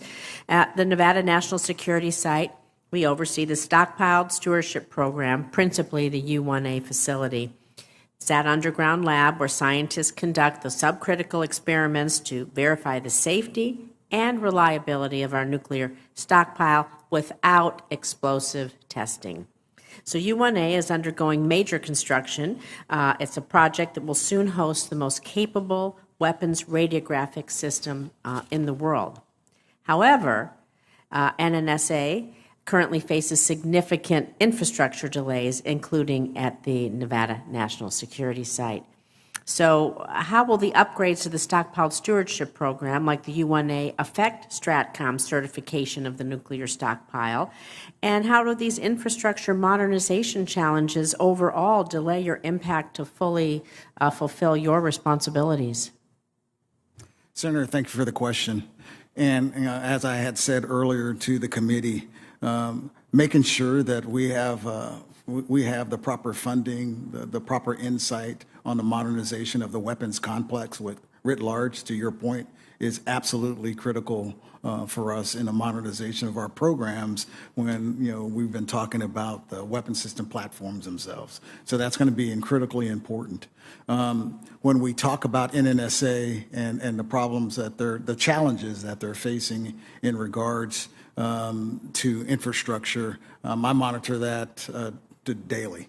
So that's how you're addressing these structural delays, just monitoring? Is there something else that you're working on? I continue to push the requirement, ma'am, for pit production for me, for example, has not changed. Okay.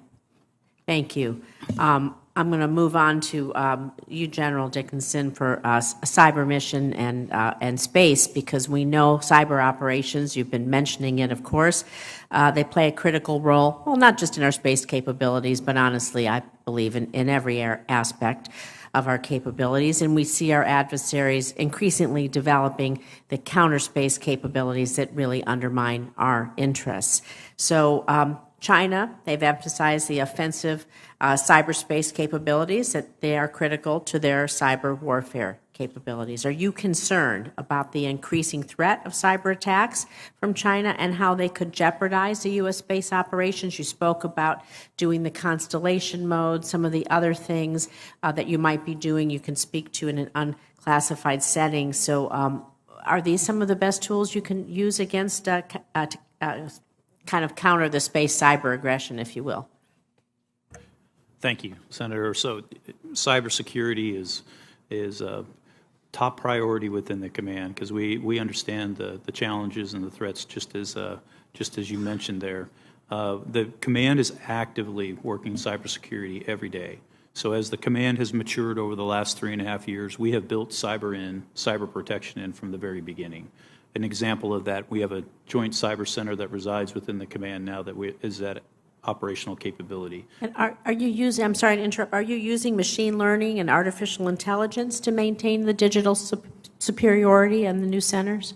We use that those types of capabilities to do as I described in terms of our JCC, Joint Cyber Center, as well as the new Space Force Delta 6 that stood up that does cyber protection for our satellites, satellite communications control networks, as well as the integration of General Nakasoni's integrated planning element within my command as well. We participate in the greater cybersecurity and the cyber deterrence process with U.S. Cybercom as well through their cyber priority effects list. So every day, one of my top command priorities is securing the terrain, doing digital superiority, and part of that is making sure that we're hard in terms of cyber defense. Thank you. I'm going to, really quickly, and I'll probably take the answer off the record because I ask everybody this, STEM outreach programs. How are we going to reach these goals if we don't have the workforce, the pipeline, folks coming in or being trained? And so I'll take it off the record as my time is expiring, but I want to know about your STEM outreach efforts, particularly in cyber. How do you plan to grow them? How do you plan to retain good people? Because it really is critical. So thank you, Mr. Chair. I'll take that off the record. Thank you. Thank you very much. Senator Rosen. Senator Tuberville, please. Thank you, Chairman Reed. Generals, thanks for being here, and service for all of you here in this room today. General Dickinson, I know you talked about Skylink a little bit in Ukraine. Give your personal assessment of really how that's worked for Ukraine and for all of us in the future. Thank you, Senator. So I think the lessons that I take from watching that capability by the Starlink capability is I think it demonstrates what those large constellations can provide in terms of thousands of satellites providing a service or a capability to a certain entity. In this particular case, Ukraine, I think shows the maturation, if you will, of our commercial space industry and able to build something as technically sophisticated as that on scale and put it on orbit and maintain it. I think that is a big lesson learned or a takeaway for me from the Ukraine-Russia conflict. Thank you. General Cotton, a lot of people talk about tactical nuclear weapons but don't know what that really means. If Putin were to use a tactical weapon in Kyiv, what damage would that do and what would be the fallout? Sir, so when we talk about non-strategic nuclear weapons, just for a definition, non-strategic nuclear weapons are any weapons that are currently not under the New START treaty. So for Russia, that's approximately 2,000 weapons. For the effects, would like to hold off and have that answered to you during the closed session, if we could. Okay, thank you very much. General Dickinson, it probably wouldn't be, it'd be unfitting for me not to ask you about Space Command in your last hearing here since the senator from New Hampshire brought it up a little bit.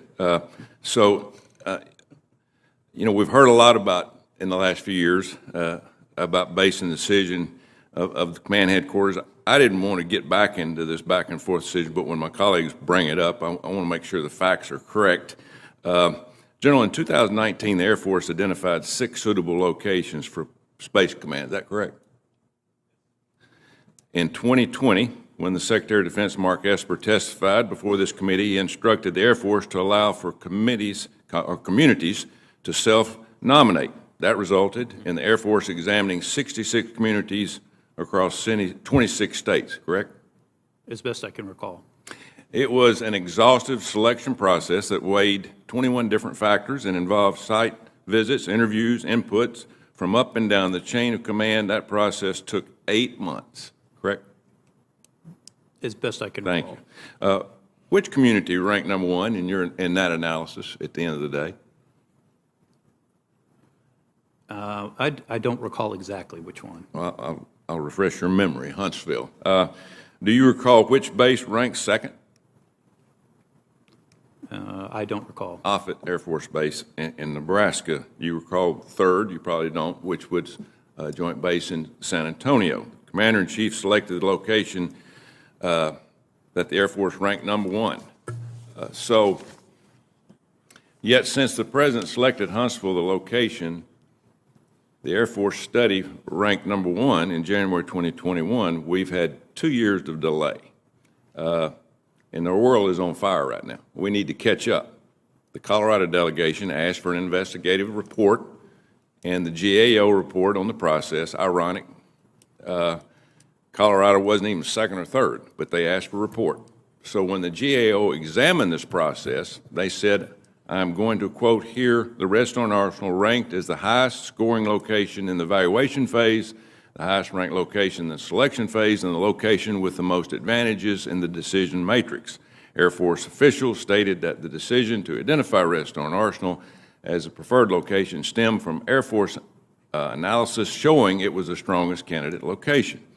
We've gone back and forth with this, and I know Secretary Kendall is going back and forth on it. Hopefully we get this done. Hopefully we get it done before your term's out.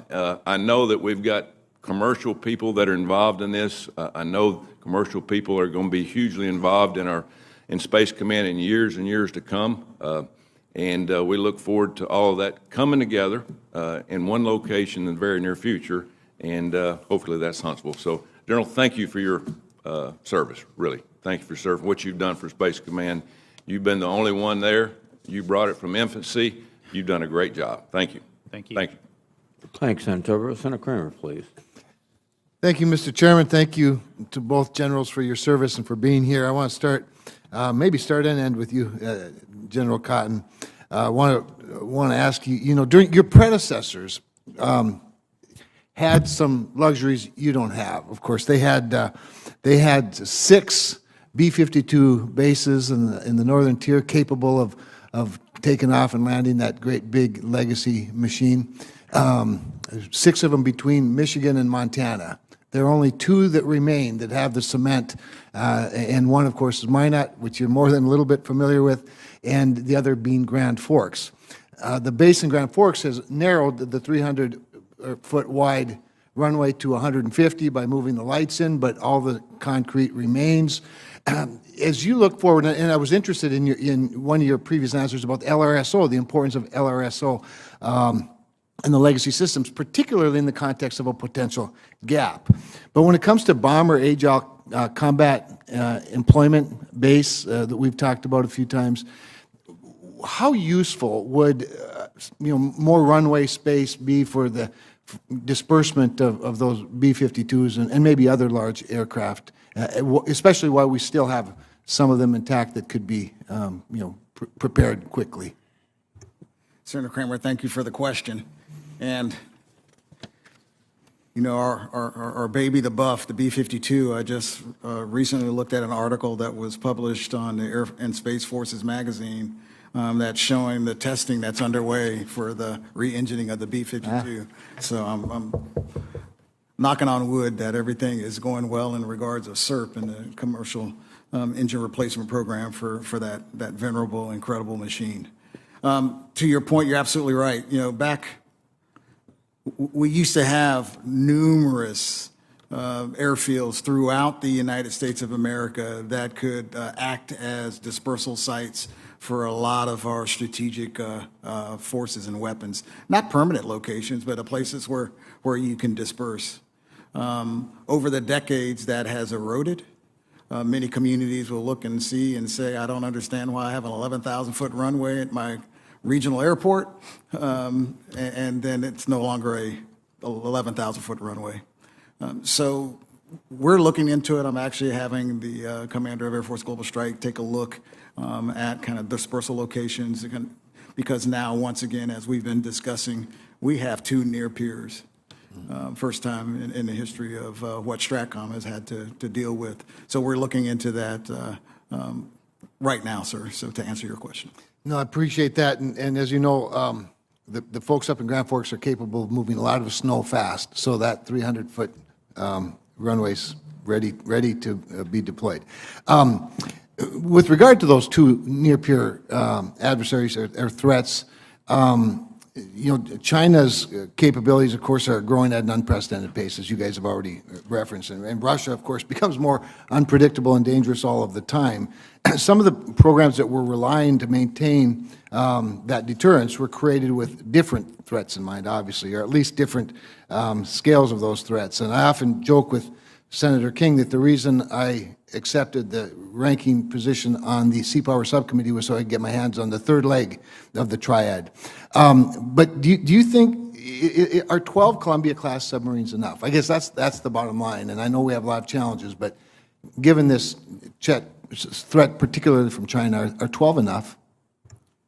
Senator, thank you for that question. I think it goes back to the original statement that I made in regards to, I think we have to have a conversation and look at force posture. And force posture is all three legs of the triad to ensure that we have what we need moving forward into the 30s, 40s, 50s. Since I have about half a minute left, I do want to ask both of you a really basic question that I know requires just a simple answer.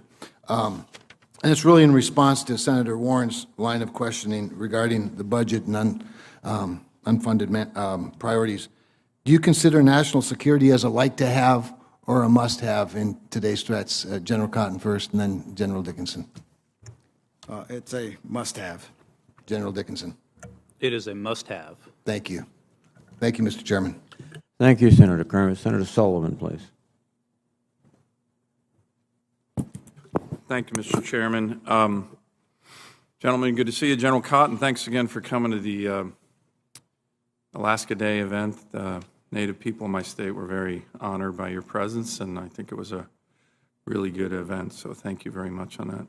I wanted to ask you about the recently conducted CSIS Taiwan scenario war game that I'm sure you're familiar with. It recommended that the B-1s not be retired until the full complement of B-21s and modernized B-52s are fully on hand. Did you see that, and do you agree with that assessment? So I haven't seen the assessment that articulates the B-1 perspective.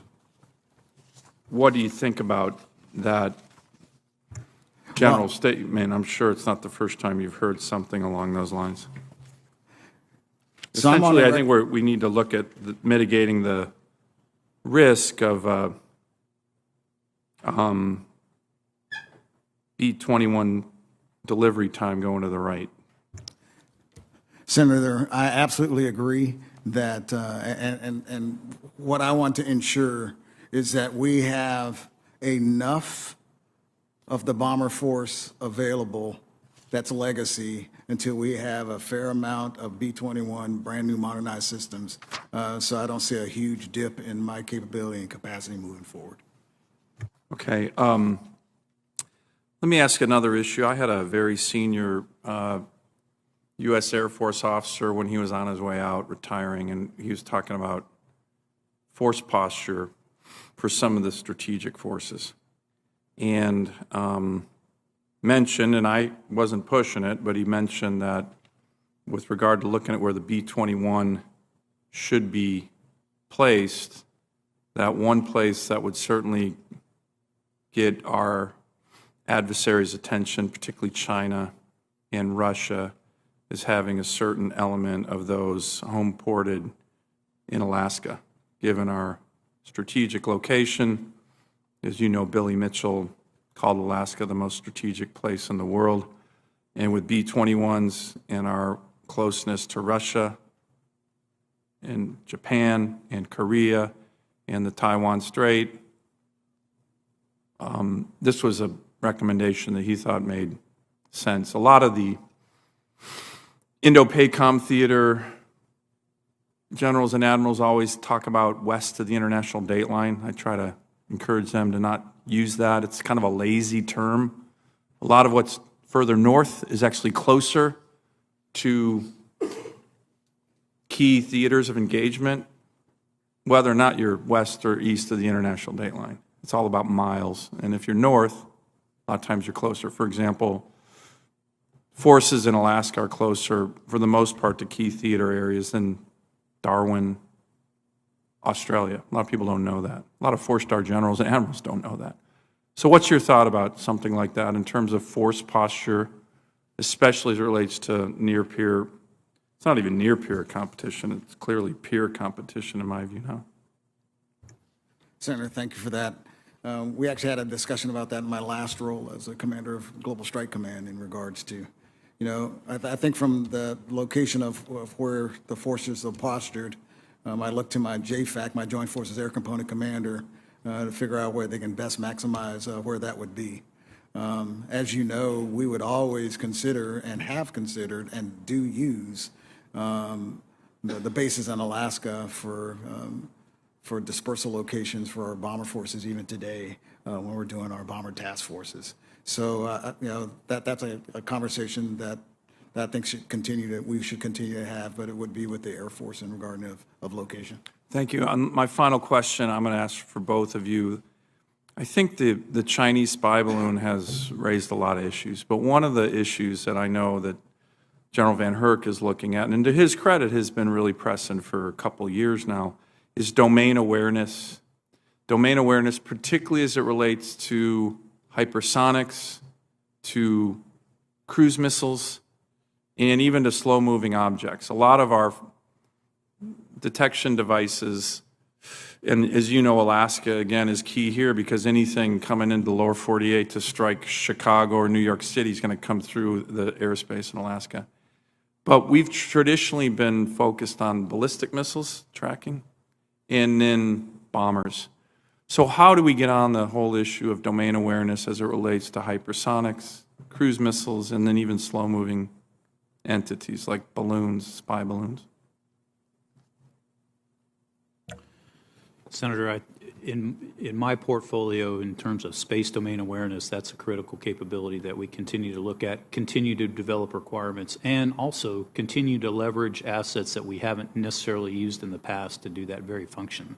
Of course, Senator, you know you've got two great sensors that are in your home state. We're looking forward to the LRDR coming online here soon. That will be obviously a big asset in addition to our architecture itself.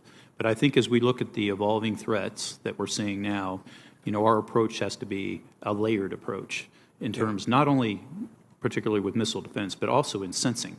So one sensor doesn't do it all. So we got to figure out, and we are figuring out, where those gaps are, where those seams are, and how to get better at understanding the threat. Great. Thank you. Thank you, Mr. Chairman. Thank you, Senator Sullivan. Senator Cotton, please. Thank you, gentlemen. Welcome back. General Cotton, I can't remember if we've addressed this before at your confirmation hearing, but I've addressed it with a lot of your predecessors, so I want to raise it with you again. Sometimes we hear criticism about our nuclear forces along the lines of that we shouldn't spend so much money on weapons that we never use. I sometimes point out that we don't actually spend that much money on our nuclear forces in the grand scheme of our defense budget. We do happen to be going through a somewhat expensive modernization right now, but in general, it's in the low single percentiles. I also point out that we actually do use our nuclear weapons. We've used them every single day since August of 1945 to deter the kind of war that we had from 1939 to 1945. Would you agree with that assessment? I would agree with that, Senator. That every single day our nuclear weapons deter our adversaries, not just from nuclear warfare, but from the kind of conventional warfare that we saw so often in the first half, even in some cases at a lower intensity level, the second half of the 20th century. I do agree. So we have to have a credible nuclear deterrent to achieve those continued effects. Right now we have one nuclear arms control treaty in effect, the New START treaty. However, Russia has recently suspended its cooperation with that treaty. Is that right? They have suspended, yes, sir. What do you think are the prospects for Russia returning into compliance with that treaty, given their history of cheating on other treaties like the Intermediate Nuclear Forces Treaty and the Open Skies Treaty? I would hope that they would come back and try to get in compliance, but hope is not a plan. Right. So over time, there's really no way to know if they're actually complying with the limits on warheads or delivery systems under that treaty. That's correct. I also want to talk a little bit about Russia's nuclear forces that are sometimes known as tactical nukes or non-strategic nukes or low-yield nukes, to whatever you want to call it. To put it simply, smaller nuclear warheads, maybe something akin to what we used to end World War II, as opposed to 4 megaton city killers. Is that a fair characterization?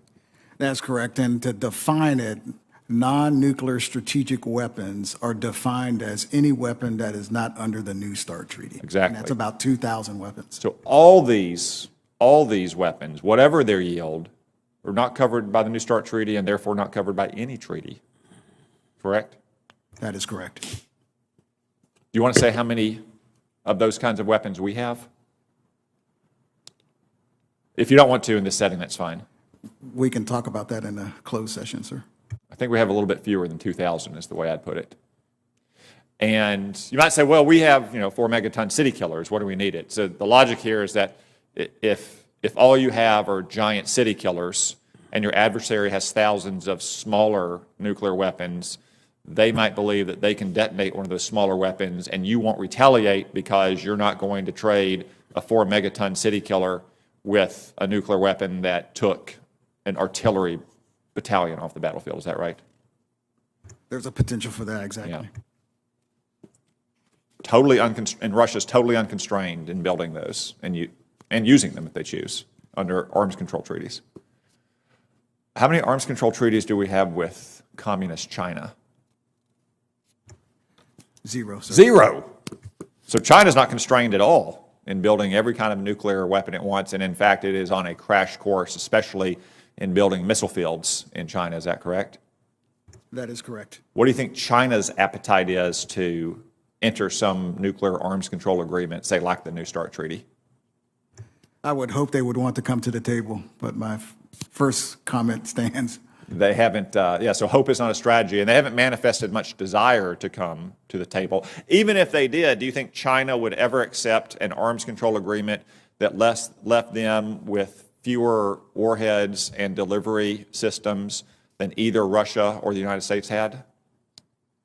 Now that I couldn't answer. I mean, if I were the leader of China, I don't think I'd accept that. And if you did assume that, let's say China accepted some constraint like the New START treaty, that would mean by definition that China and Russia together had significant overmatch against the United States in warheads and delivery systems. So I just think that the idea that we are restraining ourselves from building the nuclear forces that we need to deter both Russia and China is a height of folly. I know you're not responsible for that, but I think your answers here have illuminated it. General Dickinson, I want to turn to you. I have a question about the commercial integration cell. I think as a security environment has grown more complex, it's necessary for our military to work with partners to share information, partners in industry to share information and collaborate on new capabilities. You've led the way with your commercial integration cell. Could you just discuss the status of that cell and the successes you've had and the lessons you've learned that we might build upon, especially in the other combatant commands? Senator, that is a bright spot within the command. Over the last 3.5 years, we've taken our relationships with the commercial industry and have expanded it. We've actually had such a bow wave, if you will, of commercial companies wanting to come participate with us and be part of the team, we've actually had to rewrite our strategy so we would have the appropriate framework in order to onboard commercial companies that want to be part of the command. They perform two primary functions within the command from a commercial perspective. One is satellite communications, and the other one is space domain awareness. And so currently we've got 10 partners, commercial partners out at Vandenberg Space Force Base, traditional SATCOM type of capabilities that they provide to us. In Colorado Springs, we have what we call the Joint Task Force Space Defense Commercial Operations Cell. They are a group of contractors that provide space domain awareness, telescopes, if you will, radars that can look into space and report back to us what they see. And that's actually been a very promising enterprise there as we continue to grow that. That is actually where we've actually had a lot of growth with our allies and partners. And so our allies and partners around the world want to participate in that particular space domain awareness function. And what's good about that particular capability is it's unclassified. So our obstacles to classification barriers, et cetera, we don't see that with that particular cell. And it's growing. We're getting more and more partners into allies and partners as well as commercial companies. And we actually exercise that capability during an exercise we call Global Sentinel, which actually has 24 of our partners and allies around the world that participate in that. We go through various scenarios on space debris mitigation. But it is growing, and we've got interest in the allies and partners to participate and contribute more to it. Okay, thank you. Gentlemen, thank you both for your service, and thanks to you and all the troops who serve in your commands. What you do is deadly serious business. Thank you very much, Senator Cotton. We will adjourn the open hearing and reconvene in SVC 217, let's say in 15 minutes, so give everybody a chance to rest and recuperate. And also we have to vote. With that, the open portion of the hearing is adjourned.